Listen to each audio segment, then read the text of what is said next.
Have you ever wondered why Sir Topham Hatt has seemed immortal? Well, it turns out there's actually been 3 Sir Topham Hatts, and Sir Topham Hatt is seen as a title of honor. In this video, I'll be getting into the story of the controllers. If you're confused because you're just saying, well, there's only one Sir Topham Hatt, because they all use the name Sir Topham Hatt, well, Sir Topham Hatt is a title. Isn't it a bit weird that the engines don't mention anyone dying? Since I told you that, let me get into the video. Sir Topham Hatt the First. He was born in 1880, and the last appearance he had was 1956. He was an engineer who apprenticed with Sir William Stanier. I think I said that right. I already said Byron wrong in my last video. I said Brian when I meant to say Byron. He worked at the Great Western Railway Swindon Works. Because he worked there, he had a love for all things Great Western. He went on to assist A.W. Dry, also known as Audrey, in the construction of Teignmouth, Knapford, and Elsbridge Light Railway, and designed the locomotives that ran upon it.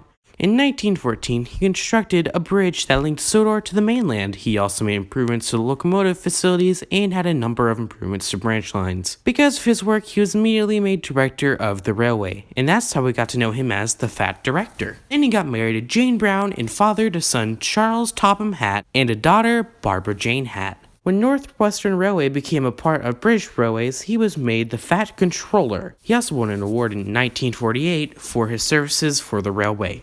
That's pretty much all we know about the Fat Director. Next up, Charles Topham Hatt II, 1914 to 1997. Charles is the son of the Fat Director. Just like his father, he was an engineer and made a number of improvements to the railway and its engines. He was also the originator for the scheme to construct the Arlesdale Railway. He is responsible for keeping steam locomotives long after they were scrapped for diesel engines. He first appeared in the book Percy the Small Engine and last appeared in Really Useful Engines. And finally, the current Sir Topham Hatt, Sir Stephen Topham Hatt III. Stephen was first seen as a kid. In the book Toby the Tram Engine, it's not clear when he was made the third Fat Controller. He isn't as interesting as his grandfather or father, but he does have a son called Richard Topham Hatt. He will be the 4th Fat Controller when Stephen retires. And when Stephen dies, he will inherit the title Sir Topham Hatt. That is all for this video. All the information that I just talked about can be found on these 2 books right here.